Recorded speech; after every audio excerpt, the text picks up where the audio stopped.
core work. Such a love-hate relationship with it, but we do need it, so we're going to start with some of that today. You're going to need a foam roller that's fairly long. A yoga block would be a little bit too small for this drill. We're going to start lying on your backs. I guess this would be called a dead bug variation. I'm going to bend my knees, stack my knees over my hips. Take your foam roller and place it on your thigh. Now I'm going to bend my elbow and place my tricep on this foam roller. My hand can actually rest lightly on my head as a little support. Navel pulls in towards spine. There's no space between my back and the earth. It's like there's a water balloon underneath my lower back and I'm trying to smash it from the strength of my core drawing down. Shoulder blades are off the ground. Now this left arm is going to reach straight up in the air. I'm going to keep tension on this foam roller, so don't let your shoulders dip. And I'm going to extend my opposite arm and leg out to whatever degree is available, and then come back into center. So there's no movement in my whole right side. There's no movement in my hips or my spine.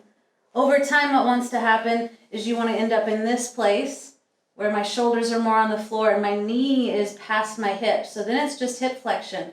Keep those shoulders lifted, knee right over your hip, tension on this foam roller. I'm already starting to shake. The movement of your arm and leg is almost secondary to keeping the tension through your core.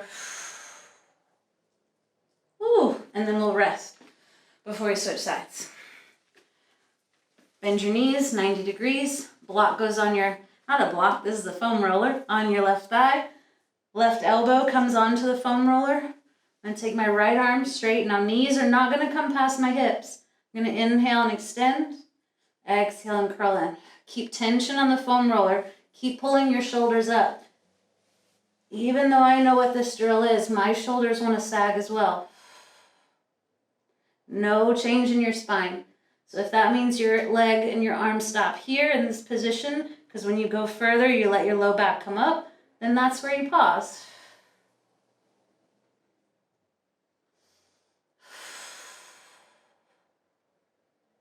And then release. Woo! Now, next variation, you're going to set that aside.